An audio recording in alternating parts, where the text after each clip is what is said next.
Percy, David and I were just talking, and a sad day today. Charlie Watts passed.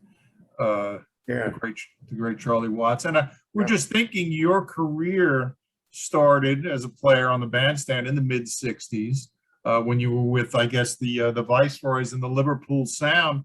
Could you talk about the residual effects of what the Stones had in particular on a generation of musicians? In America, when we talk to musicians of our generation, your generation, the Yardbirds and the Stones were huge influence on a generation of American musicians. What about for you in the UK? What impact did the Stones have on you?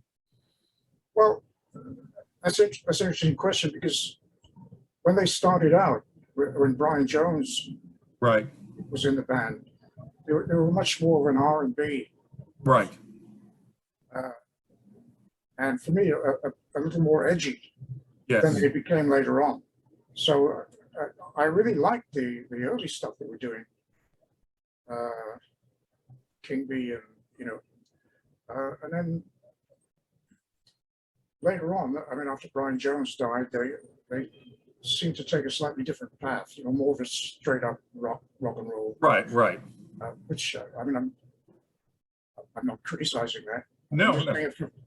I found the early Stones more interesting back in those days. Anyway, talking about the mid '60s.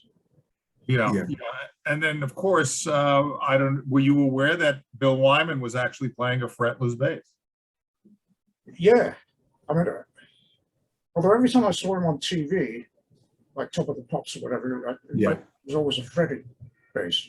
Okay. I heard that he played fretless. Yeah.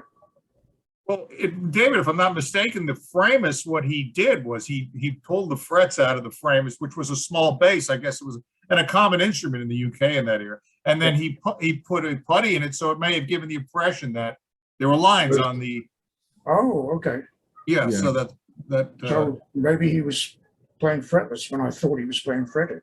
Yeah. Well, that's a kudos to his intonation. Yeah. Yeah.